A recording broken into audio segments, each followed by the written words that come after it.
नमस्कार, welcome to एडुस्थली। जैसा कि आप सबों को मालूम है कि इकोनॉमिक्स के मल्टीपल चॉइस क्वेश्चंस को मैं आपके साथ डिस्कस कर रहा हूं। 2 वीडियोस मैंने ऑलरेडी अपलोड कर दिया है, सेट 1 और सेट 2। आज मैं आपके साथ सेट 3 में जो 25 क्वेश्चंस हैं उनको आज आपके साथ डिस्कस करने जा रहा हूं। ये जो भी क्वेश्चंस आप देखेंगे यहाँ पे वो बाइलिंगुअल मोड में होंगे, हिंदी और इंग्लिश दोनों में आपको आंसर्स और एक्सप्लेनेशन देखने को मिलेगा। मैं क्वेश्चंस के साथ आपको एक्सप्लेन करूंगा ताकि आपकी कॉन्सेप्ट्स भी क्लियर हो सके। और ये जो भी वीडियोस है ये बहुत ही इंपॉर्टेंट है, चाहे वो आप जो भी स्टेट पीसीएस का एग्ज़ाम दे रहे हो, यूपीएससी का एग्ज़ाम दे रहे हो, या सेंट्रल एसएससी का एग्ज़ाम दे रहे हो, या आगामी बिहार में बिहार असिस्टेंट रेवेन्यू वाली जो परीक्षा है, मतलब जितनी भी परीक्षा जिसमें जनरल स्टडीज़ का पेपर रहता है और इकोनॉमिक्स से प्रश्न पूछे जाते हैं, तो उन सभी के लिए ये मेरा जो सीरीज़ है ये अत्यंत लाभप्रद आपके लिए साबित होगा। तो वीडियो को आप अंत तक जरूर देखें।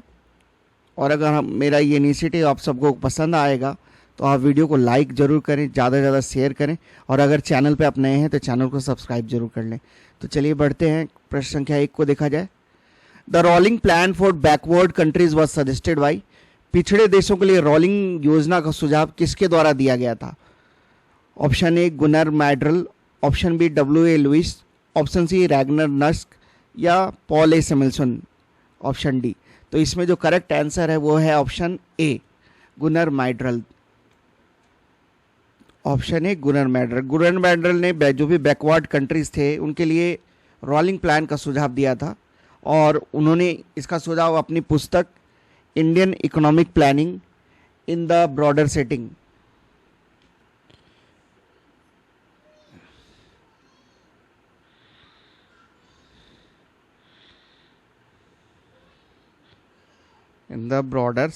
इसमें दी थी। ये सुझाव इन्होंने, आपको पता होगा कि रोलिंग प्लान इंडिया में 1978-79 में इंट्रोड्यूस किया गया था जनता पार्टी के गवर्नमेंट के द्वारा। और रोलिंग प्लान में बेसिकली 3 तरह के प्लान्स होते हैं। एक तो करंट ईयर का प्लान होता है जो कि नॉर्मली बजट में लाया जाता है। दूसरा एक प्लान लाया जाता है एक फिक्स्ड नंबर ऑफ ईयर्स के लिए, जो कि 2 साल, 3 साल, 4 सालों या 5 सालों का हो सकता है। और एक पर्सपेक्टिव प्लान लाया जाता है जो कि 15 या 20 सालों का लॉन्ग टर्म प्लानिंग होती है। तो क्या मेरिट है रोलिंग प्लान का? कि रोलिंग प्लान जो का सबसे बड़ा मेरिट होता है कि ये फ्लेक्सिबल होते हैं, इनको रिवाइज किया जा सकता है year by year depending upon the need and necessity of the economy. इसमें रिवीजन हो सकता है, प्लान के एलोकेशन में, टारगेट्स में, इन सारी चीज़ों को अमेंड किया जा सकता है। And can be renewed every year depending upon the necessities of the economy.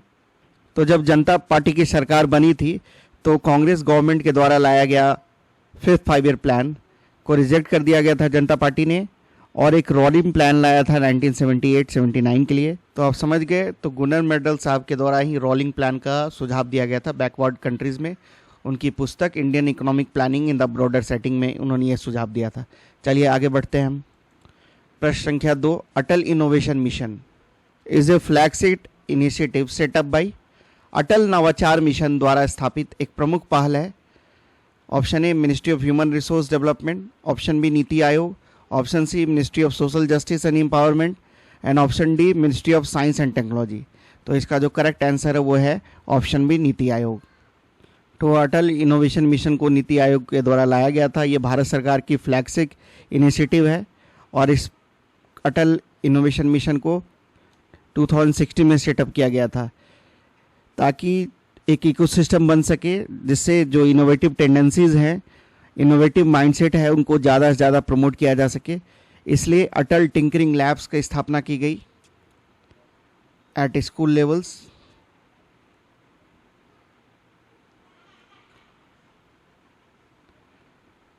और यूनिवर्सिटी लेवल पे आपका अटल इंक्यूबेशन सेंटर्स की स्थापना यूनिवर्सिटीज़ के स्तर पे की गई। यूनिवर्सिटीज़ कॉलेजेस लेवल पे AIC की स्थापना की गई। और टायर 2 और टायर 3 सिटीज़ में नई टेक्नोलॉजीज़ का प्रमोशन के लिए अटल कम्युनिटी इनोवेशन सेंटर्स की भी स्थापना की गई। तो अटल कम्युनिटी इनोवेशन सेंटर्स की स्थापना की गई। फिर जो नए नए स्टार्टअप्स हैं उनको फंडिंग दिया गया अटल न्यू इंडिया चैलेंज के तहत। जो भी इनोवेटिव टेंडेंसीज के लिए प्रयास कर रही थी उनको सपोर्ट दिया गया अटल न्यू इंडिया चैलेंज के तहत। तो ऐसे इनोवेशंस जो कि सोसाइटी के प्रॉब्लम्स को सॉल्व करने के लिए लाई जा रही हैं, तो उनकी सरकार के द्वारा, नीति आयोग के द्वारा उनको सपोर्ट प्रोवाइड किया गया। उन एंटरप्रेन्योर्स को, नए नए स्टार्टअप्स को इसमें प्रमोट किया गया जो कि सोसाइटल प्रॉब्लम्स और ऐसे इनोवेशंस को ला रही है जो कि सोसाइटल रिलेवेंस है जिनका, उनको सपोर्ट किया गया अटल न्यू इंडिया चैलेंज के तहत। और ये जितने भी प्रोग्राम्स हैं वो अच्छे से वो सक्सेसफुल हो पाए, इसलिए नीति आयोग के द्वारा मेंटर्स ऑफ चेंज प्रोग्राम की भी स्थापना की गई, जिससे द्वारा पार्टनरशिप बढ़ाया गया विद पब्लिक, प्राइवेट और अलग अलग एनजीओज और जो भी एकेडमिक इंस्टीट्यूशंस हैं, ताकि वो एक तरह से चेंज एजेंट के रूप में काम कर सके, प्रोत्साहित कर सके, सपोर्ट कर सके। तो ये एक तरह से one of the largest mentor engagement and management program था जो कि नीति आयोग के द्वारा लाया गया। तो आप समझ गए अटल इनोवेशन मिशन की शुरुआत 2016 में नीति आयोग के द्वारा की गई थी। चलिए आगे बढ़ते हैं। Who was the first vice chairman of the NITI Aayog? NITI Aayog के पहले उपाध्यक्ष कौन थे? ऑप्शन ए अरविंद पन्नगड़िया साहब, option B Raghuram Rajan, option C Suman Bery, option D Rajiv Kumar. तो इसका जो करेक्ट आंसर है वो है ऑप्शन ए अरविंद पन्नगड़िया। तो अरविंद पन्नगड़िया साहब बेसिकली इंडियन अमेरिकन इकोनॉमिस्ट थे जिनको पहला वाइस चेयरमैन अपॉइंट किया गया था नीति आयोग का 2015 में। आपको पता होगा कि नीति आयोग प्लानिंग कमीशन को रिप्लेस किया था और जिसकी स्थापना, नीति आयोग की स्थापना की गई थी 1 जनवरी 2015 को। नीति आयोग का फुल फॉर्म आपको पता होगा, national institution for transforming India. ये नाइदर एक कॉन्स्टिट्यूशनल बॉडी है ना ही एक स्टैट्यूटरी बॉडी है, बिकॉज एक एग्जीक्यूटिव रेजोल्यूशन के द्वारा इसको सेटअप किया गया था और भारत सरकार के थिंक टैंक के रूप में यह काम कर रही है। तो पहले वाइस चेयरमैन थे नीति आयोग के अरविंद पन्नगड़िया साहब। चलिए नेक्स्ट प्रश्न को देखते हैं। Which of the following countries is not a member of SAARC? निम्नलिखित में कौन सा देश सार्क का सदस्य नहीं है?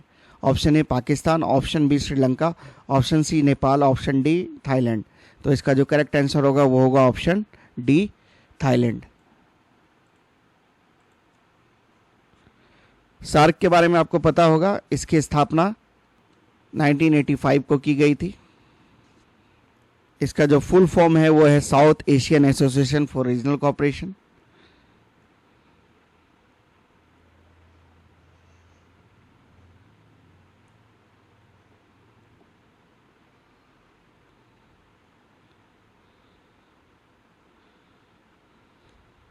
और इसके तहत कुल 8 देश इसके मेंबर हैं, जिसमें आपका पाकिस्तान हो गया, श्रीलंका हो गया, नेपाल हो गया, बांग्लादेश हो गया, भूटान, इंडिया, अफगानिस्तान,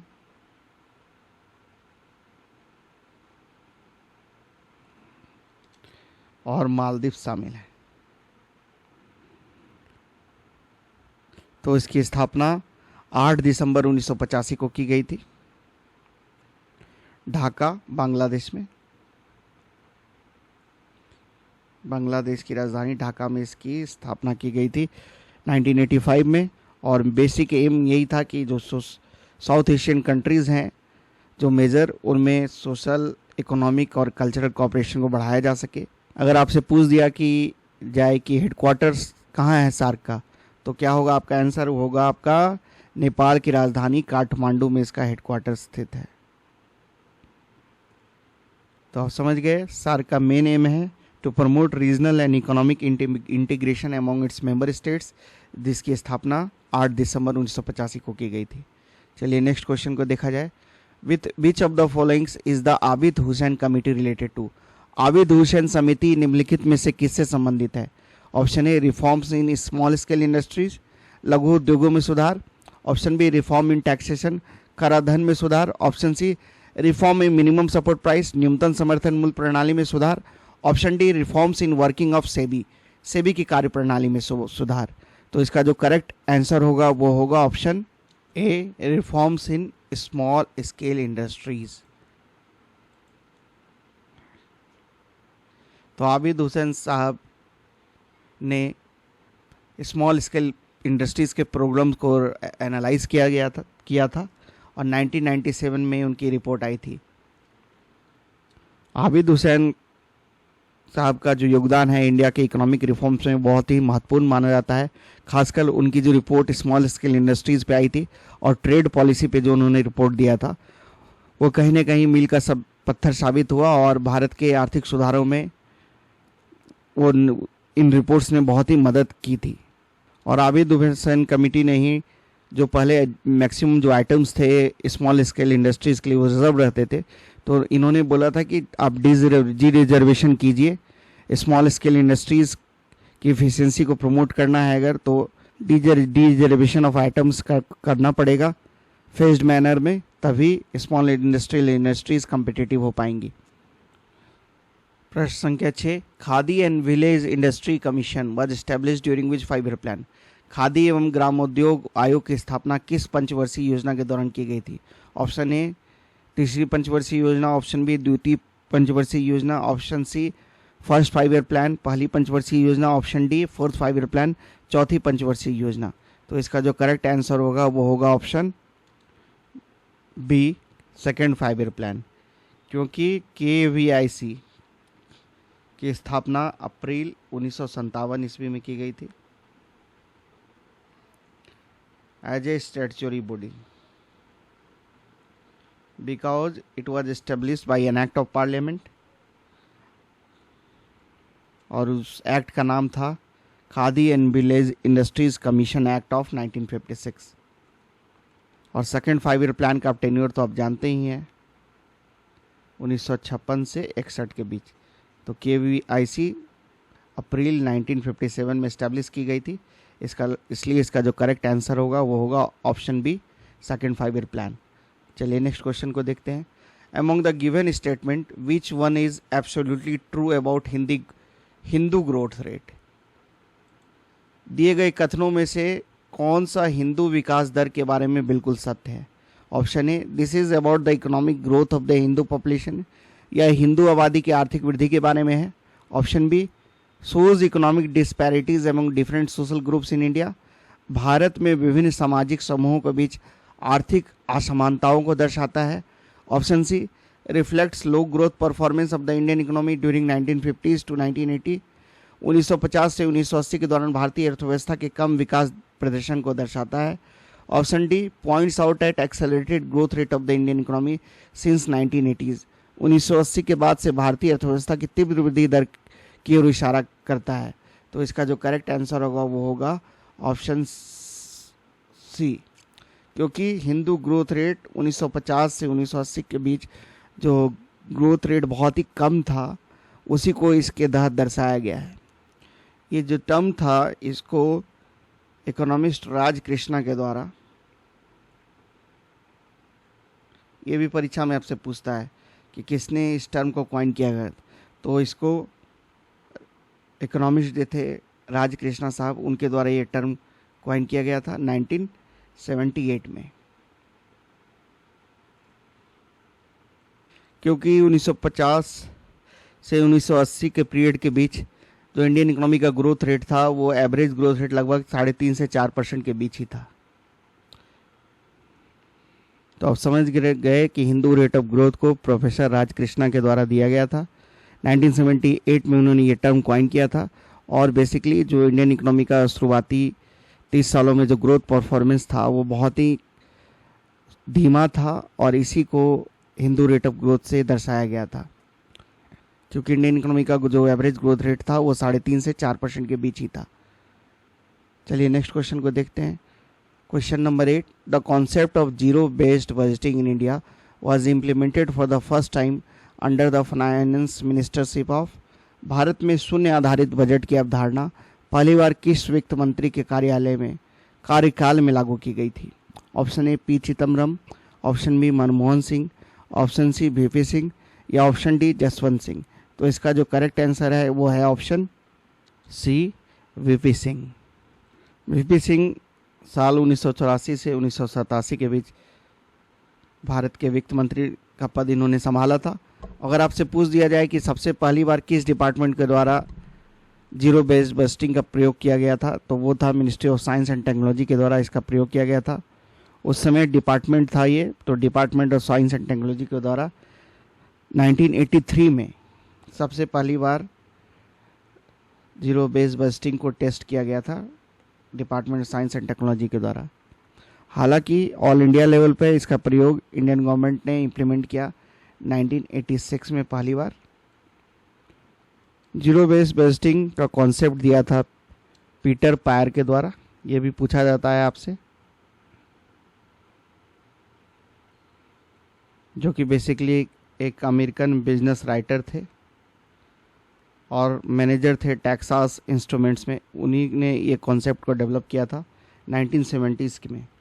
तो इंडिया में सबसे पहली बार department of science and technology के द्वारा इसका प्रयोग किया गया 1983 में, और ऑल इंडिया लेवल पे इसको 1986 में ट्राई किया गया, और उस समय जो देश के वित्त मंत्री थे वो थे वीपी सिंह।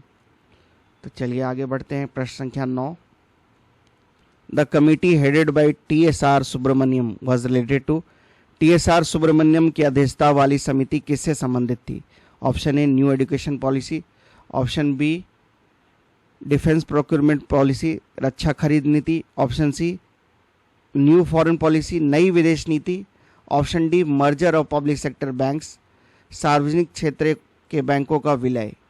तो इसका जो करेक्ट आंसर है वो है option A new education policy. TSR Subramaniam committee के द्वारा ये बोला गया कि नो डिटेंशन पॉलिसी जो है स्कूल्स में वो क्लास 5 तक एप्लीकेबल होना चाहिए और क्लास 6 ऑनवर्ड्स एग्ज़ाम्स होना चाहिए। मतलब बच्चों को 5 क्लास तक आप फेल नहीं कर सकते हैं, क्लास 5 तक। और इससे पहले जो वासुदेव देवनानी कमेटी थी उसने भी नो डिटेंशन पॉलिसी को रिवोकेशन की बात की थी। तो इस कमेटी का नाम था committee for evolution of the new education policy, जिसको TSR सुब्रमण्यम कमेटी भी कहा गया बिकॉज इसके चेयरमैन TSR सुब्रमण्यम थे, जो कि फॉर्मर कैबिनेट सेक्रेटरी भी रह चुके थे भारत सरकार में। तो इसकी स्थापना, जो इस कमेटी की स्थापना की गई थी वो अक्टूबर 2015 में की गई थी by ministry of human resource development के द्वारा। मानव संसाधन मंत्रालय के द्वारा इसकी स्थापना की गई थी अक्टूबर 2015 ईस्वी में, और 7 मई 2016 को इसने अपना रिपोर्ट सबमिट किया था। मेन जो एम था, जो पर्पस था जिसके लिए इस कमेटी की स्थापना की गई थी, वो रिव्यू करना था जो नेशनल पॉलिसी ऑन एजुकेशन था 1986 वाला,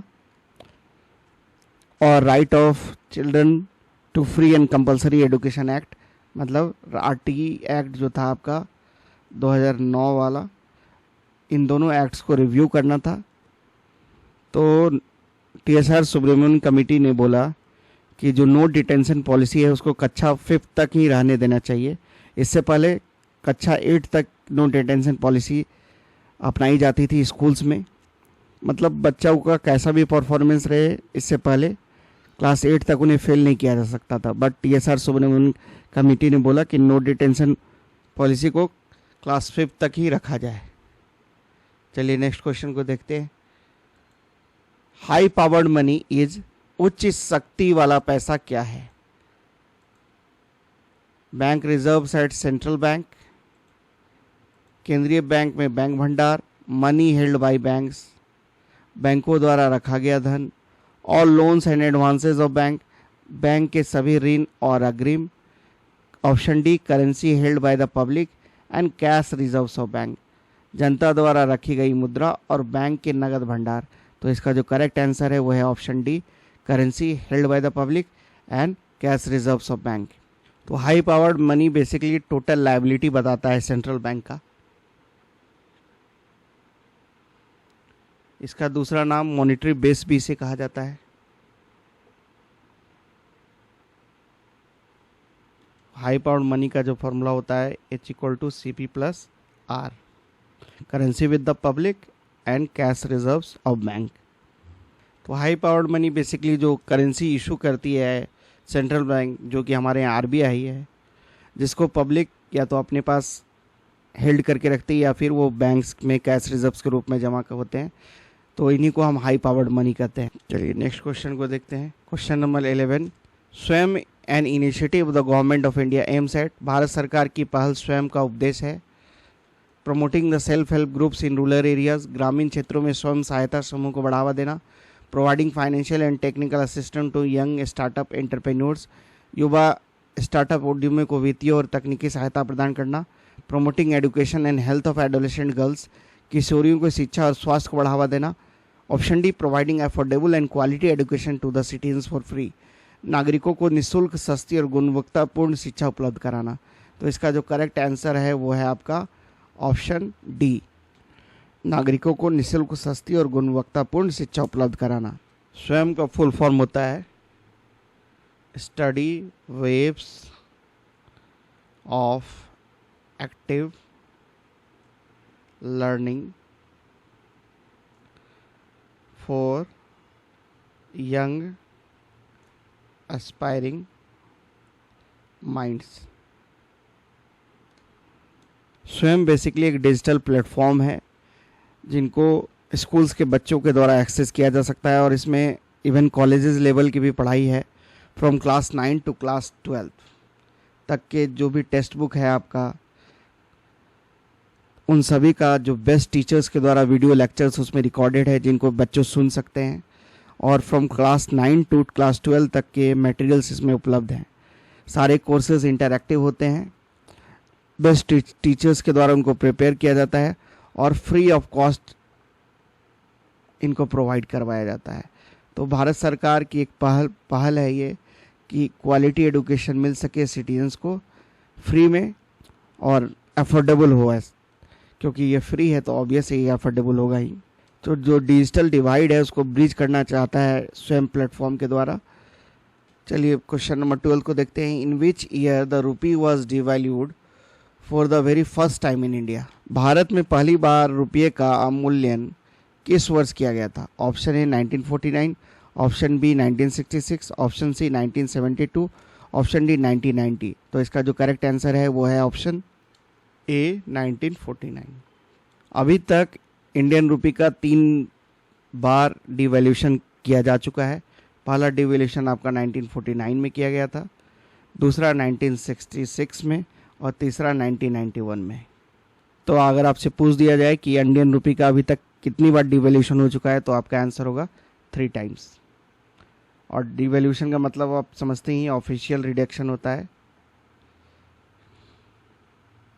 इसको सरकार के द्वारा जानबूझ के किया जाता है। ऑफिशियल रिडक्शन होता है in the value of a country's currency.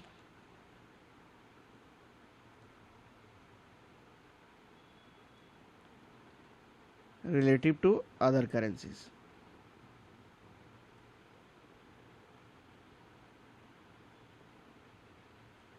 चलिए नेक्स्ट क्वेश्चन को देखते हैं। The issue prices of food grains in India is decided by, भारत में खाद्यान्नों का निर्गम मूल्य किसके द्वारा तय किया जाता है? Option A cabinet committee on economic affairs, आर्थिक मामलों की पर कैबिनेट समिति, फूड कॉर्पोरेशन ऑफ इंडिया, भारतीय खाद्य निगम, commission for agriculture cost and prices, कृषि लागत और मूल्य आयोग, ministry of food public distribution and consumer affairs, खाद्य सार्वजनिक वितरण एंड उपभोक्ता मामले मंत्रालय। तो इसका जो करेक्ट आंसर है वो है ऑप्शन ए। तो इशू प्राइस बेसिकली जो पीडीएस शॉप्स में जो सस्ते दामों पर सब्सिडाइज प्राइसेस पे जो फूड ग्रेन्स उपलब्ध करवाती है सरकार, जो भी एलिजिबल बेनिफिशरीज हैं, और वो जो प्राइस होता है वो मार्केट प्राइसेस से लोअर होता है, उसी को हम इशू प्राइस कहते हैं। तो rice, wheat, pulses, course grains, जो वनरेबल सेक्शंस ऑफ सोसाइटीज़ है और जो लो इनकम ग्रुप को सब्सिडाइज्ड रेट्स पे प्रोवाइड किया जाता है थ्रू पीडीएस, उन प्राइसेस का डिसाइड जो करती है वो cabinet committee on economic affairs के द्वारा किया जाता है, आर्थिक मामलों पर कैबिनेट समिति के द्वारा। चलिए नेक्स्ट क्वेश्चन को देखते हैं। Doctor Amrish Bagchi is also known as father of, doctor Amrish Bagchi को किसके पिता के रूप में भी जाना जाता है? Option A MODVAT, option B CENVAT, option C VAT या फिर ऑप्शन डी सर्विस टैक्स। तो इसका जो करेक्ट आंसर है वो है option C VAT. Amrish Bagchi साहब ने बहुत ही एक्सटेंसिवली लिखा है पब्लिक फाइनेंस के फील्ड में। इनका काम बहुत ही सराहनीय है।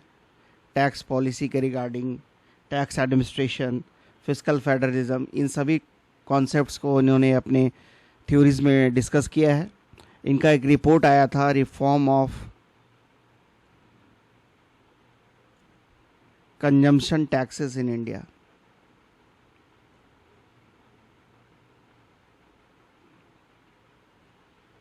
नाइनटीन 93 में ये रिपोर्ट पब्लिश हुई थी और इसी ने एक तरह से डिस्कशन स्टार्ट करवाया था वैट के इंट्रोडक्शन के रिगार्डिंग स्टेट लेवल पे।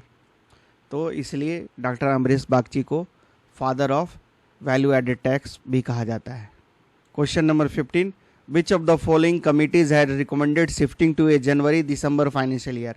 निम्नलिखित में से किस समिति ने वित्तीय वर्ष को जनवरी दिसंबर में स्थानांतरित करने की सिफारिश की थी? Option A Madhukar Gupta committee, option B Shankaracharya committee, option C Partha Mukhopadhyay committee, option D N K Singh committee. तो इसका जो करेक्ट आंसर है वो है option B Shankaracharya committee.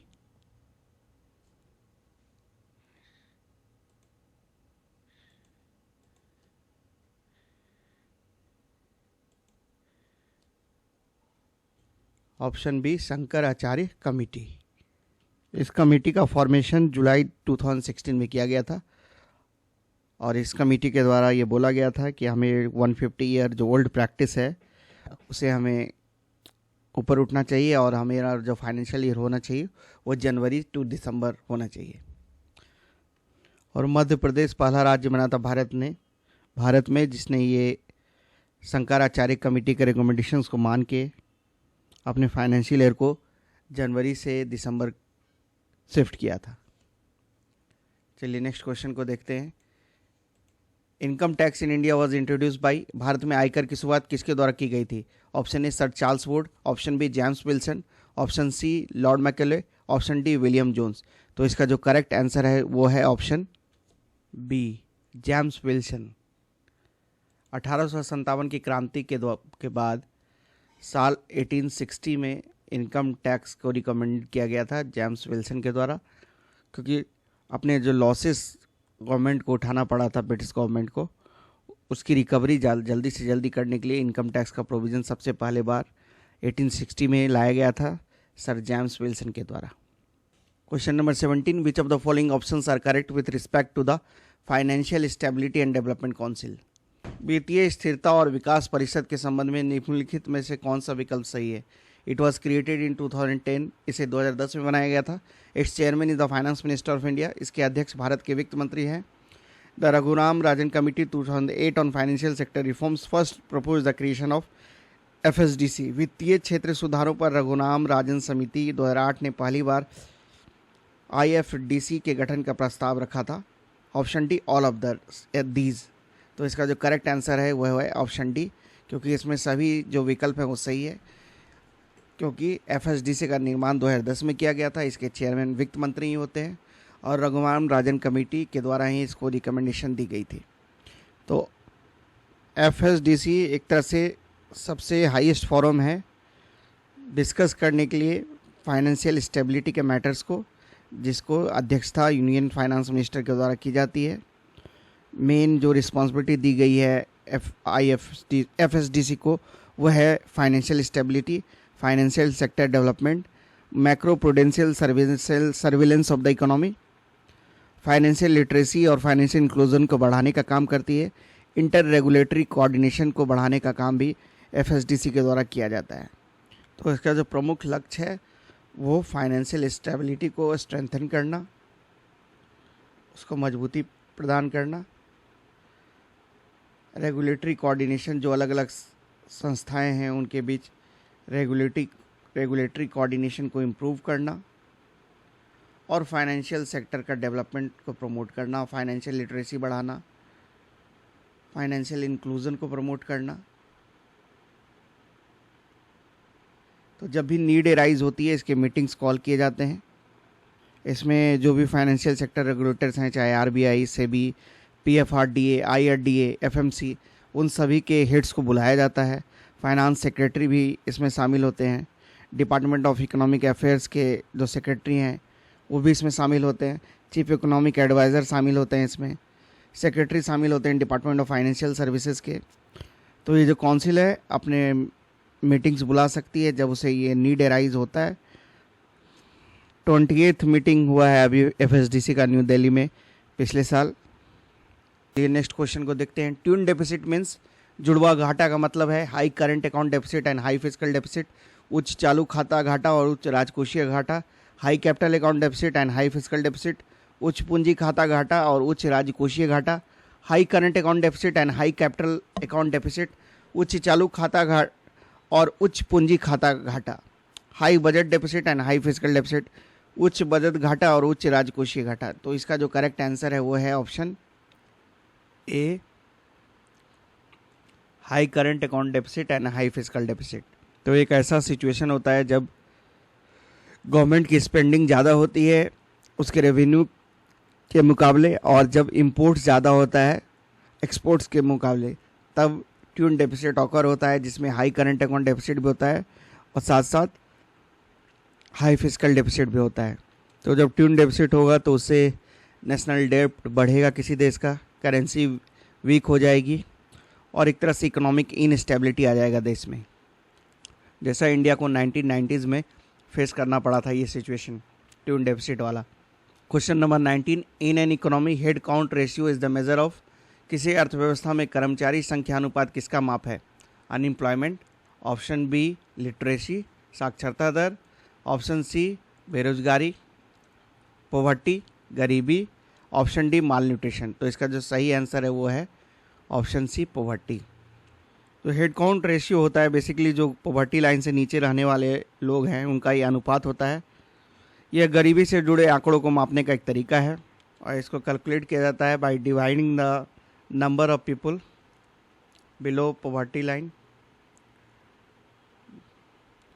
divided by total population into 100. So head count ratio is the proportion of population that exists or live below poverty line. That proportion of population that exists below poverty line. तो head count ratio is a measure of poverty. Question number 20, tax imposed on a commodity according to its weight size और measurement is called, किसी वस्तु पर उसके वजन आकार या माप के अनुसार लगाया गया कर क्या कहलाता है? Option A ad valorem tax यथा मूल्य कर, ऑप्शन बी स्पेसिफिक टैक्स विशिष्ट कर, option C value added tax मूल्य वर्धित कर, या ऑप्शन डी डबल टैक्सेशन दोहरा कराधान। तो इसका जो आंसर होगा वो होगा ऑप्शन बी स्पेसिफिक टैक्स। तो स्पेसिफिक टैक्स ऐसा टैक्स होता है जो कि किसी कमोडिटी के वेट साइज और मेजरमेंट के अनुसार लगाया जाता है। Question number 21, which of the following does not come under revenue expenditure, निम्नलिखित में कौन राजस्व व्यय के अंतर्गत नहीं आता है? Option A subsidy, option B pension, option C interest payment, option D none of these. तो इसका जो करेक्ट आंसर होगा वो होगा option D none of these, because subsidy pension interest payment ये सारे रेवेन्यू एक्सपेंडिचर के पार्ट हैं। बिकॉज रेवेन्यू एक्सपेंडिचर ऐसा एक्सपेंडिचर होता है जो कि डे टू डे ऑपरेशंस को कैरी करने के लिए ज़रूरी होता है और इससे किसी भी तरह का एसेट्स का क्रिएशन नहीं होता है, ना ही किसी तरह की लाइबिलिटीज़ की रिडक्शन होती है।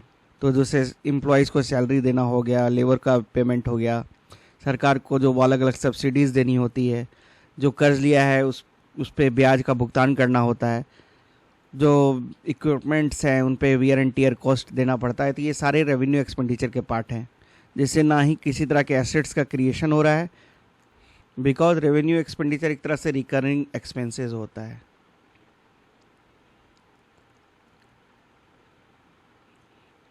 तो day to day operational costs को कवर करने के लिए जो एक्सपेंडिचर किया जाता है उसको रेवेन्यू एक्सपेंडिचर कहा जाता है। तो सब्सिडीज़, पेंशन्स और इंटरेस्ट पेमेंट ये सारे रेवेन्यू एक्सपेंडिचर के पार्ट हैं। Option number 22, question number 22, open market operations of the reserve bank of India refers to. भारतीय रिजर्व बैंक के खुले बाजार परिचालन से तात्पर्य है ट्रेडिंग सिक्योरिटीज, प्रतिभूतियों में व्यापार, ऑक्शनिंग ऑफ फॉरेन एक्सचेंज, विदेशी मुद्रा की नीलामी, transaction in gold. Option D none of the above. तो इसका जो सही आंसर होगा वो होगा option A, trading in securities, because open market operations में बाइंग एंड सेलिंग होती है गवर्नमेंट सिक्योरिटीज़ की इन द ओपन मार्केट। किसके द्वारा किया जाता है? ये आरबीआई के द्वारा किया करवाया जाता है। ओपन मार्केट ऑपरेशंस को आरबीआई कंडक्ट करती है। तो इस टूल का इस्तेमाल करके आरबीआई मनी सप्लाई को कंट्रोल करती है, इंटरेस्ट रेट को मैनेज करती है। और ओपन मार्केट ऑपरेशंस आपको पता होगा क्रेडिट कंट्रोल के दो मेथड्स होता है, क्वालिटेटिव एंड क्वांटिटेटिव। तो ये quantitative methods of credit control में आता है, ये आप ध्यान रखेंगे।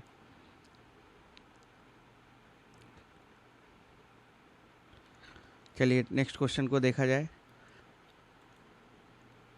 Question number 23, the Phillips curve represent the relationship between. Phillips वक्र के बीच किस संबंध का प्रतिनिधित्व करता है? Deflation and employment, inflation and employment, मुद्रास्फीति और बेरोजगारी, इन्फ्लेशन एंड डिस्गाइज्ड अनएम्प्लॉयमेंट, मुद्रास्फीति और छिपी हुई बेरोजगारी, डिफ्लेशन एंड साइक्लिक अनएम्प्लॉयमेंट, अपस्फीति और चक्रीय बेरोजगारी। तो इसका सही आंसर है ये है option B, inflation and unemployment.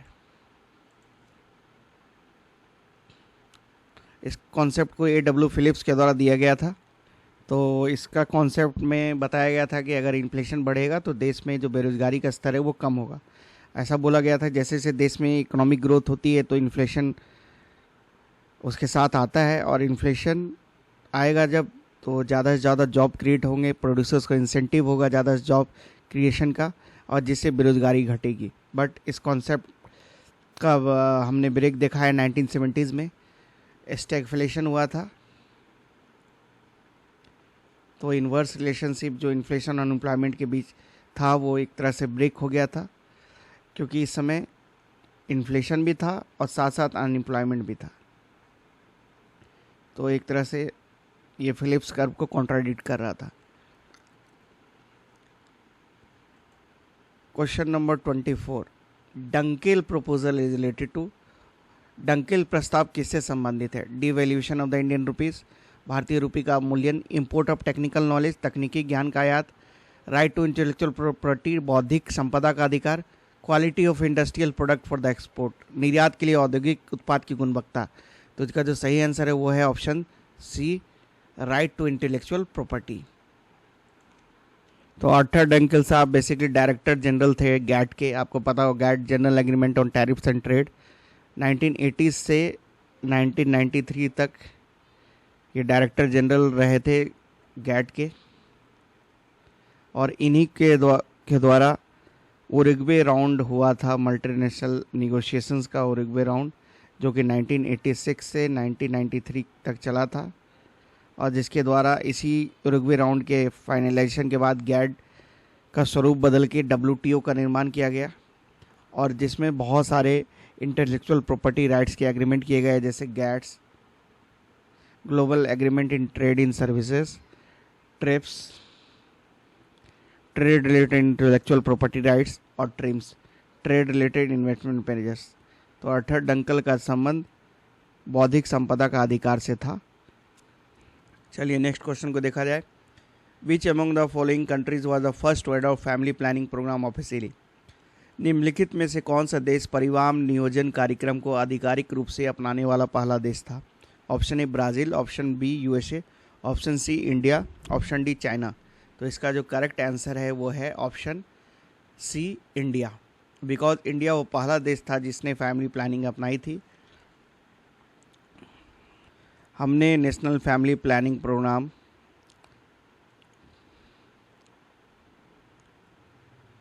1952 में ही लॉन्च कर दिया था, और हम विश्व में पहला देश थे ऐसा करने वाले।